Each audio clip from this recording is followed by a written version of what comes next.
Good afternoon, everyone, and welcome, welcome, welcome. You have found us here on Crime Time on A Mighty Blaze, and we are so thrilled that you are joining us today. I'm your host, Hank Phillippi Ryan, the USA Today bestselling author of 15 novels of suspense. My most current novel is One Wrong Word. Let me show you this, which came out about a month ago. It makes a nice book face, and it is already in second printing, and I am so honored because that is because of you all. And I'm so grateful about that. It's sort of scandal meets suits. So I hope you will look for it, but not right now, because we are here to talk to the fabulous Mary Kubica about her brand new She's Not Sorry.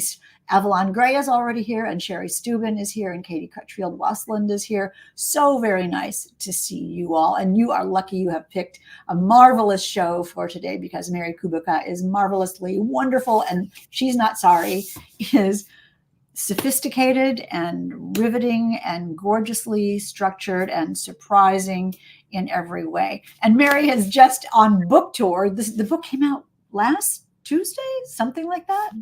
Yeah, 1 week ago today. Yes. And how has the past week been?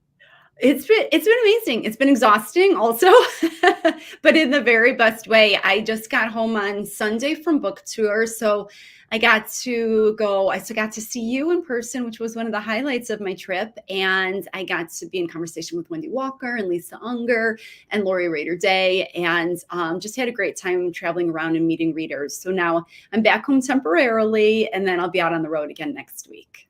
And look at all your fans who are here now. Diane is here from Oregon, and Susie Baldwin, Kathy Lanigan, Dawn is here, and Kim and Shannon Hansen, and Margie Mano says, "What a beautiful cover. I cannot wait to read it." Every single thing on this cover, Margie, means something. Mary, let me ask you, let's talk about it for a second. What did you think when you saw this cover? I just loved it. I mean, so usually my publisher just sends me one cover and asks for feedback, but this time they actually sent me 3 and asked, to rank them, what did I like about them, which ones didn't I like, things like that. And the minute I laid eyes on this cover, I just knew, the bridge is so important to the story, and I just loved that was included on the cover. It just really captured the essence of the story. And the colors, that purple and the yellow, they're so moody and they just pop, and it was perfect. It is dark and atmospheric. And I love the light. Ooh, I'm doing it the wrong way. I love this light, how there's, a light on something beneath that we don't know quite what is. And we know the season by the way the tree looks. It's wonderful. It's great. And it's interesting, isn't it, when, you work for more than a year. Susie Baldwin, hey, says it's a very cool cover. Lots of love for the cover from Avalon too. When you work for a year on the book, and then you're relying on an art department at the publisher to get it. Yeah. And you know how important it is when you go into a bookstore or online and you see that little thumbnail or the real book cover, how much difference it makes. I always say, and then I'll let you talk, forgive me, when you see that email and it says your cover with an exclamation mark, then you have to click. Yeah. Oh, yeah. It's like I'm either going to love it or I'm going to hate it. And to your point, it's the arts department takes this whole 350-page book or whatever and tries to get it in one image, and it's just incredible. The power that image has, and they always say don't judge a book by its cover, but I think we all do. So as authors, of course, we want something that a person could just walk into a bookstore and that it's going to jump off the shelves. So you need something eye-catching, but as the author, you want something that just really encapsulates that book too. Because it is, and I won't go on about this, but it is the reader's entrance. And I'd love to know from all of you who are here today. Mary Garrett is here now, and Sherry Steuben. I'd love to know how much difference it makes to you, because it is your expectation. It sets your expectation of what the book is going to be. Oh, yeah. Absolutely. Yeah. Like it's that first introduction to the book. And, you would hate to think that a reader might pass it by because they don't love the cover image or they don't love the title. But I think that happens. So having a really powerful image, something that draws a reader in right away, so important. And it works. It works perfectly. As you all were talking about, She's Not Sorry. We'll talk about the title in a bit. Don't forget to remind me to ask. We'll talk about the title in a bit. We're talking about She's Not Sorry by Mary Kubica. If you are new to A Mighty Blaze, if you are new to Crime Time, welcome, welcome, welcome. You should know A Mighty Blaze was started 4 years ago now by the powerhouse team of Jenna Blum and Caroline Levitt to keep us all discovering new books and meeting new authors and connecting with our favorite authors like Mary Kubica. And we are going strong now after 4 years. And we have had the greatest joy in presenting authors and books to you, and we will continue to do so. Let me tell you a little bit about our author for today. I know you know Mary Kubica, but let me tell you a little bit from her formal bio. Mary Kubica is the New York Times and USA Today bestselling author of many suspense novels. I'll just list a couple that you know. The Good Girl, Pretty Baby, Local Woman Missing, and Just the Nicest Couple. Mary's novels have been selected as Amazon's best books of the month and have been library reads selections. They've been translated into over 30 languages and have sold more than 5 million copies worldwide, which is fantastic. She's been described as a hell of a storyteller by Kirkus and a writer of vice-like control, and her novels have been praised as hypnotic by People magazine and thrilling and illuminating, says the Los Angeles Times, which, well, you've read them. You've read her other books. You know that's right. A former high school history teacher, Mary holds a Bachelor of Arts degree from Miami University in Oxford, Ohio, in history and American literature. She lives outside of Chicago with her husband and 2 children. So now finally, let's talk about She's Not Sorry. And I will tell you all that Mary has written a book that's impossible to discuss, absolutely impossible, but we will do our best. Set up the story at least for us, Mary, about what this is about. Yeah, I'd love to. So She's Not Sorry is the story of Megan Michaels. She's an ICU nurse. She's also a single mother. She's just recently gone through a divorce, and she's now taking care of her 16-year-old daughter alone. She does share custody with her ex-husband, but for the most part, it's her and her daughter, Sienna. And Megan is trying to find that balance between work and her home life. And Sienna's kind of typical sassy 16-year-old girl. So she's kind of always pushing the boundaries a little bit. And so when Megan goes to work one day, though, she's given the task of taking care of a patient named Caitlin, who is unconscious. And it's believed that Caitlin jumped from a pedestrian bridge in a suicide attempt. And Megan has always made it her kind of a rule for herself to not get too close to her patients or their family members that come to visit them in the hospital. But with Caitlin, she sort of breaks her own rule when she finds herself getting closer to Caitlin's family, especially her mother, who comes to visit, because as a fellow mother, they have things in common and they start to bond over this. But over time, it becomes more apparent that maybe Caitlin didn't jump from the bridge, but that she was actually pushed. And now Megan wonders if she's inadvertently gotten too close to the wrong people and put herself and her daughter in danger. Isn't that perfect? Wonderfully told. She's Not Sorry by Mary Kubica. I love the main character, Megan, and you've made her so, we instantly love her and we instantly relate to her and we are instantly on her side and on her team. How important, how top of mind is that to you to make a character that's so easy to like? Yeah, I really strive hard to make my characters relatable. And, they don't always, you may not always like them, but I think readers will like Megan. I know I do. And the feedback that I've seen so far, people really like Megan. But it's always so important to me that my characters are relatable on some level, that they're very human, because I think it's so important that a reader feels connected to them while they're reading the story, that they're truly invested in the characters and their journey, because otherwise, why see the book through? Why see how it ends if you don't really care that much about the character? So that's really important to me. And that's something that I set out to do, is to just make these characters ones that you can really relate to. And Megan is just that, I think that a lot of readers will really relate to her, trying to find that balance between being a wonderful nurse, but also a wonderful mother, and feeling very lonely after her divorce, but trying to, get back on her feet and, find financial security, emotional security, all of that. And she's just one of those people that will do anything for anybody, but will also do anything to protect her loved ones when they're in danger. And we've all felt like that. We've all had, pick any of those situations, and we've all been involved with those. The character of Sienna, her daughter, is so especially well drawn. How did you do that? How do you create a character like Sienna and the conflict, the really realistic conflict that she has with her mother? Yeah, so Sienna's 16 and I have an 18-year-old daughter. So most of the conversations between, Sienna and Megan could have taken place in my living room. But it's one of those things, of course, I have experience with teenagers. And so it's easier, I can relate to those experiences that much more. There are many times that I've written about characters that I don't have such a share common grounds with. But with Megan and Sienna, I really did, and I know all about teenage daughters that are pushing the limits a little bit and testing their mother's patience and things like that. I almost said, speaking of patience, she's a nurse, but I wouldn't make such a terrible pun as that. But Megan is a nurse. Another part of the story that's incredibly realistically drawn, and it's interesting because you feel that Megan is a nurse, but it's not sort of super technical. It's more emotional, the emotional realism of being a nurse. Can you talk about how you discovered how a nurse, not only what they do, but how they feel? Yeah.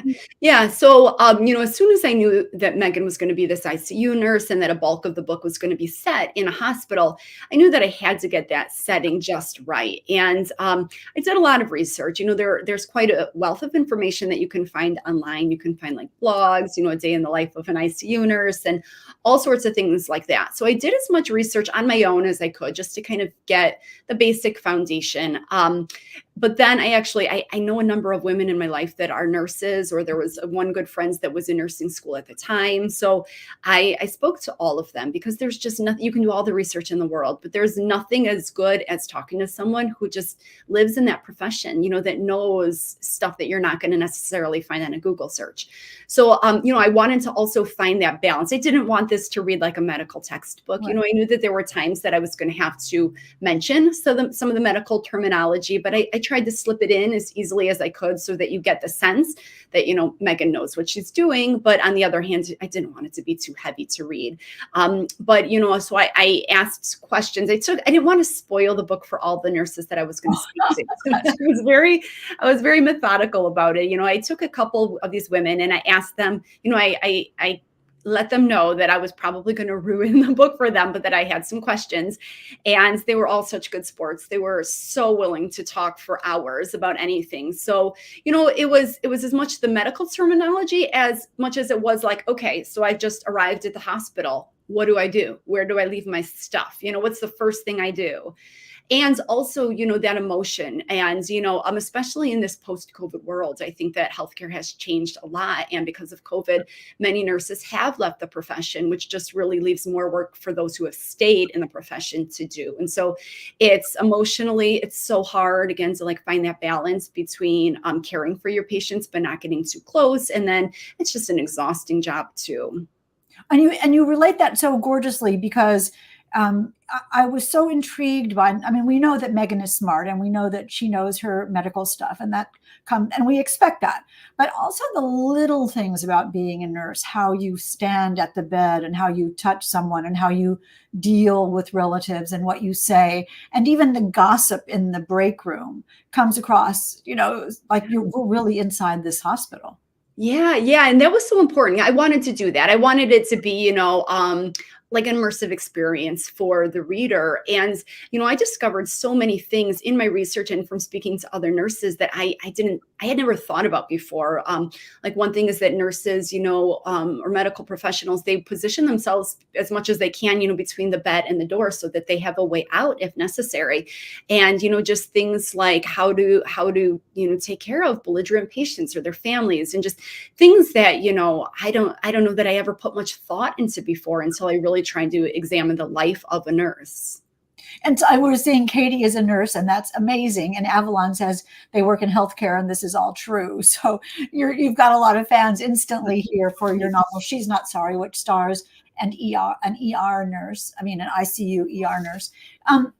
But in the ICU, it's instantly life and death. Instantly life and death is right there in front of you, which is so perfect for a maybe murder mystery like this is. Is that why you made her be in that kind of a situation? Yeah, I think that there's something about hospitals that it's very unsettling. You know, you as a patient are really putting yourself in the hands of people that you don't know, you know, and especially Caitlin here is unconscious, you know, and so she can't at all fend for herself. And, you know, she's surrounded by people she doesn't know. And I think it's just a very vulnerable position to be in. And on the flip side, you have these healthcare workers who are taking care of these patients that they also don't know, you know, so you're putting a lot of trust in strangers. And it's very unsettling to me. And so I think it makes for a really great backdrop for a mystery like this. Especially when her parents have no idea what happened. She's in a coma. She can't tell them. And everybody is trying to figure out whether she was killed and why, or whether she committed suicide, um, or whether she died by suicide and why. You hit on some relatable but difficult topics in this novel, and you do it with such respect, whether it's domestic abuse, domestic violence, suicide, addiction, divorce, all those kinds of things. Why was it important to you to, again, I keep using the word relatable and realistic, but this book is so much. We're talking about She's Not Sorry. Relatable and realistic, but the kinds of things that women really fear, you know, Yeah. being you know, accosted on the street. And you know, talk a little bit about that. Yeah, I would love to. I think that these are things that unfortunately we deal with all the time in our society. We hear about these things happening on the news, and it's important to me to bring them into my stories because I feel like they're a part of real life. And that's something that I always try to do when I write my books, is to take, you know, just everyday people that might be experiencing any number of these things, and then, you know, of course, put them in these extraordinary situations and see what happens. But you know, in this book it's set in Chicago, and there's a man on the streets of Chicago that is attacking women at random. And so Megan has this mile commute home after work, and she walks it, and she's always worried for her own safety, but she's worried for Sienna at home alone, also on the nights that she's working. So there's that constant sense of fear.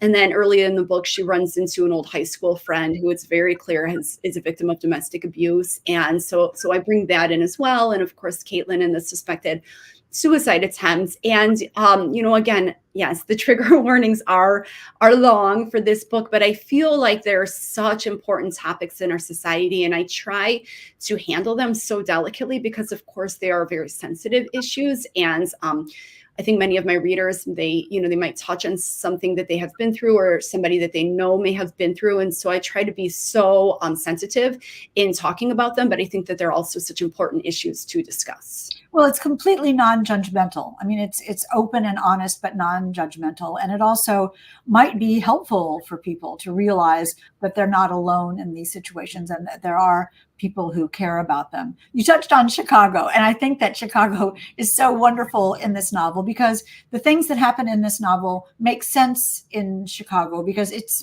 big, and there are lots of people, and everything changes, and there are different neighborhoods, and it's very cold. Talk a little bit about why you decided on Chicago. Yeah, so Chicago's home for me. I live in the suburbs now, but I've lived in either the city or the suburbs for almost my whole life. And I set the vast majority of my books in Chicago because it is home. You know, I don't have to really do any stretch of the imagination to write about it. I feel like I know Chicago, and I also feel like Chicago has so many different parts, so many different neighborhoods that I could write about it again and again. And each setting would feel a little bit different. This one is set in the winter, and it is very cold. And because, you know, Megan works this like 7 a.m. to 7 p.m. shift, it feels like it's nighttime a lot of the time in the books because so much of it takes place, you know, after she's come home from work or on her way home from work, or she's in the hospital where, you know, there's no window. She's still not seeing that sun. So, you know, it feels like there's a darkness to the story. But I feel, like I said, I love Chicago. I feel like it's home to me. I feel like, I don't know. I know that because of the weather and certain circumstances that are happening in this book, I don't know if it's going to entice too many people to go to Chicago, but I hope people do because it's a wonderful city. Well, I love Chicago too, and I was born there actually. But reading this novel, did you? It's so realistic about Chicago. Did you go to any of the places in this novel?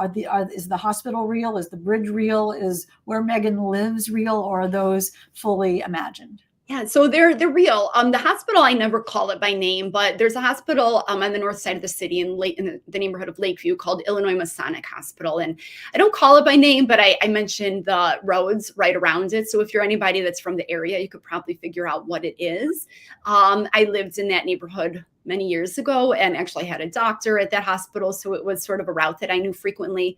As for the place where Megan and Sienna live, I do this all the time, but I'll go on like Zillow and I'll find a place. I'll find an apartment building, or they live in a three flat, and I'll find a place where I want them to live. And it's a really cool experience because I'll go online and I'll look at the pictures and the location and all that, and little details about it, like where they live is right next to the L track, so they can hear the L go by and it just shakes their whole apartment. And they have to mute the TV and pause their conversations because they can't hear one another over the sound of the train and things like that. So I just try and bring that all to life. But then it's neat to actually go and drive by this place, and take pictures from the outside. I'm sure people wonder, what the lady is doing out there taking pictures of their apartment, but it's really fun to kind of bring it to life that way. And then the bridge, as soon as I knew that I wanted, there to be this story of, Caitlin either jumping or getting pushed from the bridge, I really wanted something that was real for the inspiration, because it would make it that much more easy, I suppose, to write about, because I could actually go there and visualize it. And, I didn't just have to imagine it. So I did some research and I found a pedestrian bridge. It's called the 18th Street Pedestrian Bridge in Chicago that I wanted to use as the inspiration. And it was perfect because it goes over railroad tracks versus a street. So it's secluded a little bit. It kind of runs parallel to Lakeshore Drive, but because it's over the train tracks, it's set away from it. And I went there and I walked on the bridge and I stood there, and I just took in all the sights, all the sounds, everything, that Caitlin might have experienced when she was up there on the bridge. And I tried to incorporate as much of it as I could into the book. That sounds really chilling. It was. I mean, it's an incredible experience when, I know, in my fictional world, what I want to happen here. And then, I go there and I'm trying to really imagine these things and bring it to life. It is chilling, because again, I know what happens in the book, and it's not, it's not a great situation. And, well, it's a thriller. It's a psychological thriller. So it's not going to be, the merry month of May. This novel. But one of the things that I was so struck by this, and talking about you're going to the bridge sort of brought it up to me, is that, and the L, the sound of the L, let's just say. As a reader, we are hearing that and thinking, oh, that must be so distressing to hear the sound of the L. You can imagine what that sounds like, the elevated train. But in the novel, there's subtext in that. Their lives are disrupted and destabilized and uncomfortable, and they can't ever be serene and relaxed.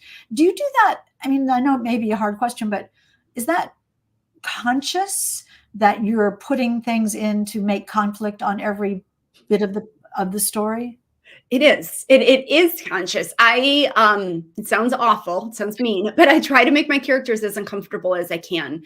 It increases that tension on every single page, so, and, to your point, their lives are totally disrupted, and they've left this condo, that Megan loved, that she shared with her husband, and he still has the condo. And, they've moved into this apartment now with the loud L train going right by it and things like that. So it's totally, an example of how their lives are disrupted. But yeah, everything I really can do to just increase the tension and the discomfort on the page, I do. Yeah, well, you do a marvelous job of it. I have to say, everything that you've written, there's this layered subtext of feeling, and it puts us right there. We were talking a little bit about the themes this is a great, propulsive, sophisticated, interestingly, fabulously structured story, and I want you all to experience it on your own. But there are themes of sort of motherhood, wifehood, daughterhood, family responsibility, fatherhood, passion, friendship, the search for family, that kind of thing. Can you talk a little bit about why that's important and why that exists in this novel? Yeah, because I think my goal is always again that these characters are very relatable to the readers, and I think that adding all those domestic elements make them that much more relatable. These characters are not that different than I think any one of my readers, but then they're just put in these really extraordinary situations, and so by including those family relationships, the friendships, the relationships with coworkers, and all of those things, I think that those are things that are just so everyday and so relatable. And so it makes, these characters in turn and their lives that much more relatable. It's so much fun to think about you writing this, because one of the things that sometimes stops me, and all of you, hi, Priya is here, and Sherry Steuben is here, and Susie Baldwin and Shannon. This is so nice. Vicki Gregory is here. That's great. And Sharon Person is here. Wonderful. One of the things that sort of stops me, and I'm sure it stops all of you all when I look over here, I'm looking at the comments. When a character does something that we wouldn't do, and we think, why are you going out like that? And you are so perfect, Mary, at making us understand, be able to say, well, I, as me, wouldn't do that, but I see why you, as you, would do that. I totally understand it. And if I were you, I'd do the same thing. Talk a little bit about motivation, if you will, and how important that is in your writing. Yeah. Well, thank you for saying that, because that's always a goal of mine is these characters. I think in just about any suspense book, they're going to make choices that we would not personally make. And that's something that I love to explore, because the other thing is that the vast majority of us have never been in the same situations that these characters are put in. So we can assume we might not do something, but I think we don't know, until you're in that situation, you don't know. But I'm a big believer that, anything can happen in this type of book that, might seem preposterous, on the outside. But I think that as long as the groundwork is there, as long as the author leaves the reasons why, and the reader can follow, okay, this is why this character is making the decisions that he or she is making, because of all the things that have come before it, because, they're feeling desperate, or their back is to a wall, or they really need to protect someone that they love, someone's in danger, just, whatever the reason is. I think as long as you lay that groundwork, the reader will stay with you, and they'll see that motivation, even if it's not the same thing that they think they would do. Yeah, and you do that so well in She's Not Sorry, because the characters, and what that really means, what you all said, what you just said, was that a character is a real person, and they have background, and they have fears, and they have hopes, and they have dreams, and they have wishes, and they act on those. And you, as the author, understand that and convey it. You've made them real people. Do your characters do what you tell them, or do they do what they want to do, or a little of each? They for the most part, they do what they want to do. Sometimes, they do what I tell them to do, but it seems like for the most part, they do what they want to do. I'm not a plotter. So, I just dive in and I start writing and see where the character and the story leads me. And so that means that so many times, I'll think up a line of dialogue, and it makes me totally see the character in a different light. And so when that happens, I really feel like it's that character kind of taking the reins and, leading me in a certain direction. So yes, as the author, I am the one that thought of the line of dialogue, but I really feel like it's these characters that are kind of just revealing themselves to me little by little and helping just form a clearer picture of the story. What do you think about that? It sounds, when I say it, it always sounds kind of wild, like, no, Mary, they're really fictional. But there's just something I think about losing yourself, kind of like as the author, giving yourself over a bit to your characters. And I'm a 5 a.m. writer, and it's just my favorite time of day to write. I started it by necessity, and just eventually I just loved it. I don't need to be up at 5 a.m. these days, but I still am. And I think part of the lure is that I'm still like a little sleepy. I'm not fully awake. And, it's I get up, I get that first cup of coffee, and I start writing. And I think that there's something about that kind of still fatigued mind that makes it so that I don't fight myself as much when I'm writing. And I kind of do like give over to the characters a little bit and let them steer the ship a bit. That is so fascinating. I heard that very same thing from Lisa Unger, who does the same thing. She gets up and she says when it's early like that, there's that you haven't put the filter over your brain like you do, at 10 in the morning. You're just like, I don't know, I'm just typing something, and things emerge that wouldn't have. Is that when you learn your character's secrets? I mean, do you know their secrets, or are those revealed as well? Margaret Bernard says she writes at 5 a.m. as well. I love it. Proud member of the 5 a.m. Writers Club. I do. I discover a lot of my characters' secrets at that time. And, I'll be honest, there are times that I dream about my characters. There are those days that I'm just really stuck on like a plot, points, and I can't figure it out. And I'll be thinking about it and thinking about it all day, trying to figure it out. And then it's, the answer has sometimes come to me in the middle of the night. And so I do feel like there is something about that, unconscious mind kind of hard at work, figuring these things out while I'm asleep. And so I think it all goes together. And then that, that desire to get up first thing in the morning and write these things down, and just to kind of see where my characters lead me. It's so interesting because a couple hours later, 10 a.m., 11 a.m., it's not the same. The words are so much more difficult to put down.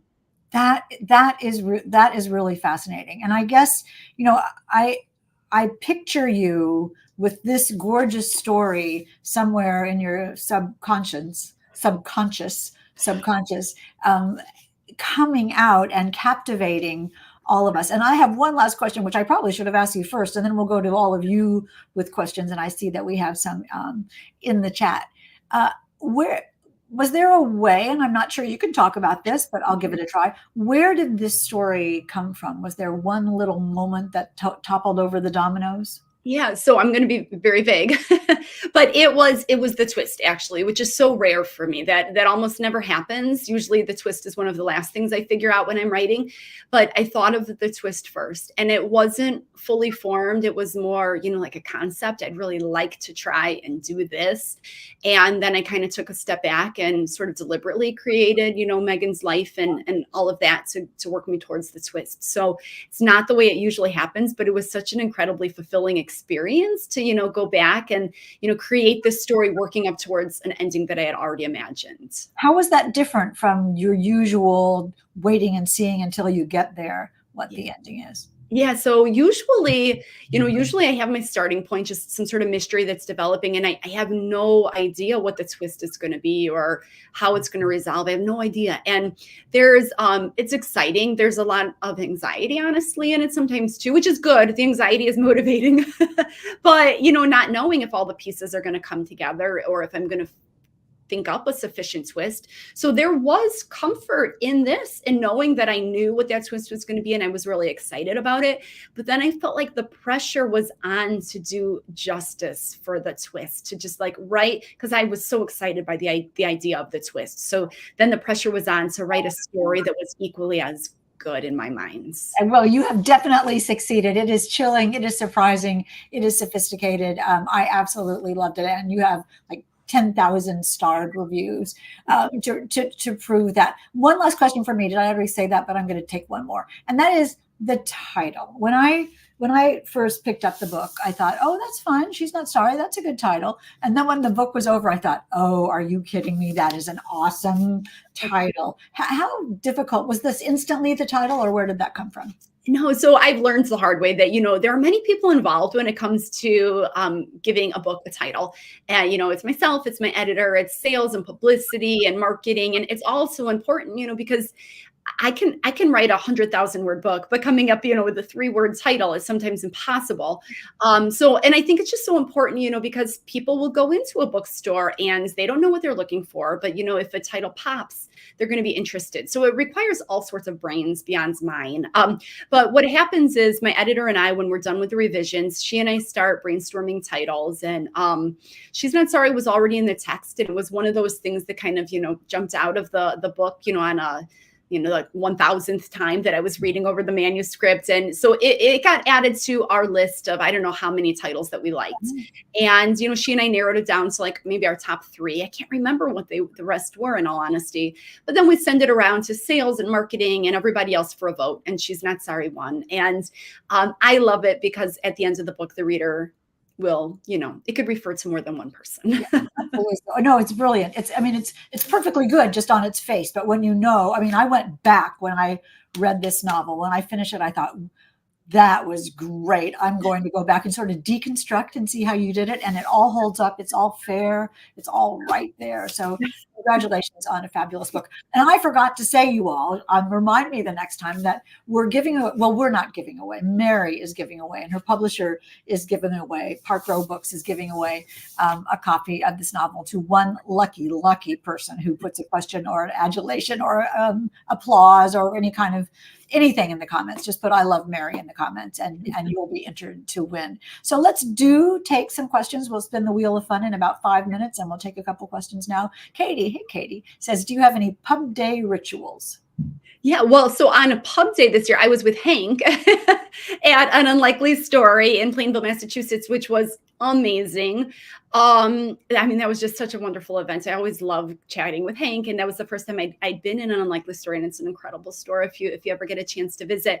But as for I did my local hometown event the night before, so the night before pub day. Usually it's a busy time, and I'm on book tour and stuff like that. But I'm always just so excited to get into the stores, to see the book, in the stores, to talk to readers. My husband usually goes and gets like big blown up copies of the book cover with matching balloons and puts them in our front yard so all the neighbors know what's happening.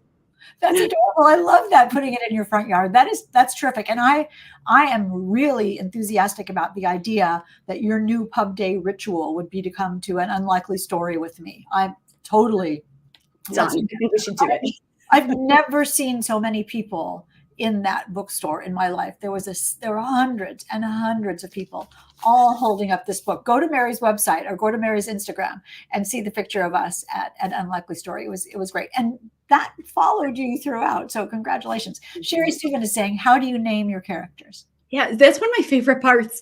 It's like getting to name kids, but your husband doesn't get to veto them. It's kind of a mix of like names that I feel like would be really appropriate for the characters. Sometimes I'll go on the Social Security website and you can search by, like what were the most popular names in 1970 or, whatever, however old your character is. And so sometimes I'll do that. I'll go a very traditional route and figure out what would have been popular in a certain time and pick from there. Then usually when I have, some of the younger characters, I like to do more, some more trendy modern things like Sienna. So it's just sort of a combination, but there's something like the name has to be right. I have to feel it in my gut. I could never explain why a name is wrong or right, but it's a gut feeling. And there are so many times that I'll be writing a book and something just isn't working and I can't explain it. But then if I rename a character once or twice and find, the right name, then things just go, I can write then, I feel like that's it. That's the right name. I don't understand that. I don't understand why that's true.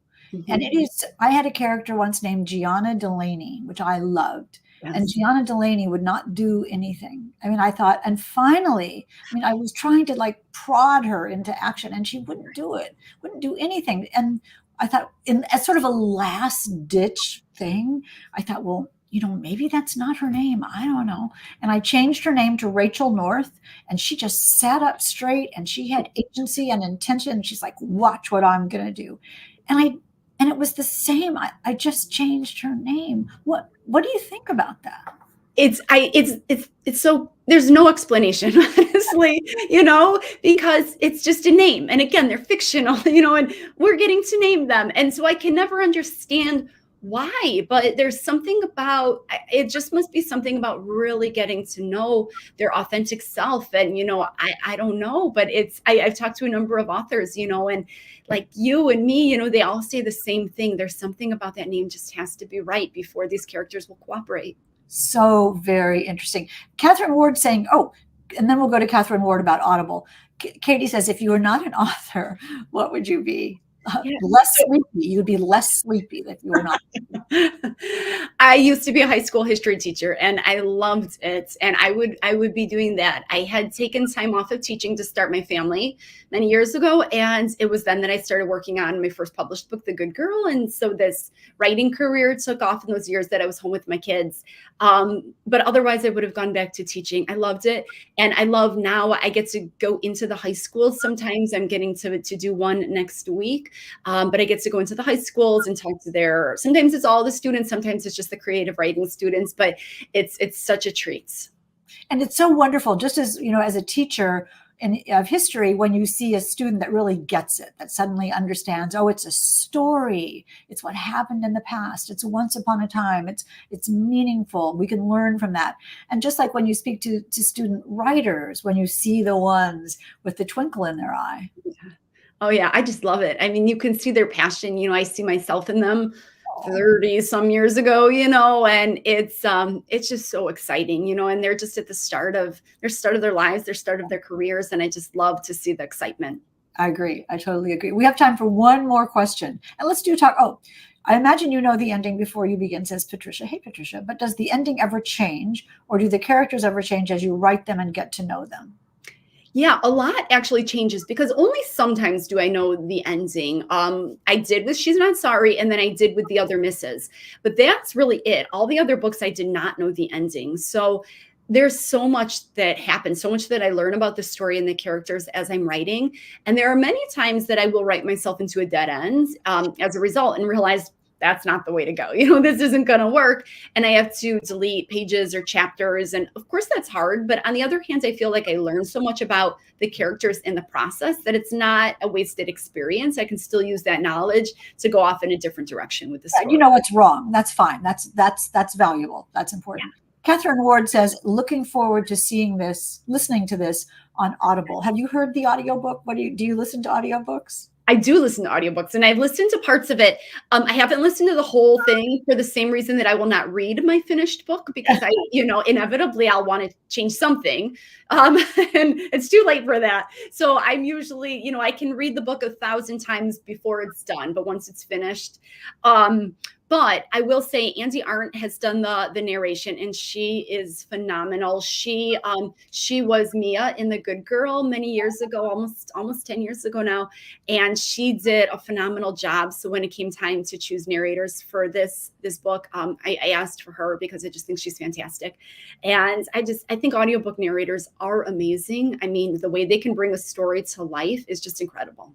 Yeah, and as you see, Melissa T is saying, I absolutely loved this. I'm so glad. So when they get it right, it's so great. And it almost brings tears to my eyes. You think, listen to that. That's my book. That's that character. It's amazing. We have talked for way too long, and I've loved every second of this. But now I want one of you to, thank you, Kathy Lanigan. Now I want one of you to win She's Not Sorry. So let's spin the fabulous wheel of fun and see who's the lucky winner today. Someday we'll get music for this. We honestly will. And I'm not going to hum anymore. And the winner is, see, A Mighty Blaze. This shows you that it's fair and random, because that's Karen in the back room wanting her own copy of this. But I'll give you mine, Karen, and we'll just spin for a real. Oh, Diane Dick. Diane, so nice that you won. Diane, if you don't know her, Mary is a wonderful fan of Crime Time, and I am thrilled that she has finally won a book today. Quite the one to win. So Diane, you'll get an email about how to email me, and I'll get you the info about how to get your fabulous new book. The rest of you, I don't need to tell you what to do. Click, click, click, run, run, run to an independent bookstore or wherever you buy your books and get your copy of She's Not Sorry. I bet there are some first editions still out there. If you snap them up right now. Congratulations on this, Mary. Before I let you go, let me say, stick around, because in about 15 minutes, we're going to be talking to Freya Sampson about Nosy Neighbors. You can see my notes in this book about Nosy Neighbors, which is an intergenerational sort of only murders in the building in the UK, and it's really great. It's absolutely terrific. Completely different from the dark She's Not Sorry, as you can see, even by the different Even by the different covers, you can see, as we were Love talking that. before, you know what you're expecting. One pink-haired young woman and one senior citizen on the trail of a potential murderer. So we'll talk to Freya Sampson in about 15 minutes. Meanwhile, thank you, Mary Kubica, for being here. Deborah says thank you for a fabulous time, Mary. And Yeah, I thank feel you, Hank, and thanks for everyone that joined us today. I love this. yeah, I loved it too. Congratulations on your another wild success, and I hope you'll come back for your next book. For Thank sure. you for being here. And you all, thank you for being here as well. We'll see you in about 15 minutes for Freya Sampson. And then next week we're off. And then I'll let you know who's going to be here the week after that. It'll be a wonderful, wonderful surprise for all of you. So for many of you, I hope see you in about 15 minutes of Freya Sampson. For the rest of you, we'll see you the next time we're here. And until then, remember, it is always safe inside a book. And we'll see you soon.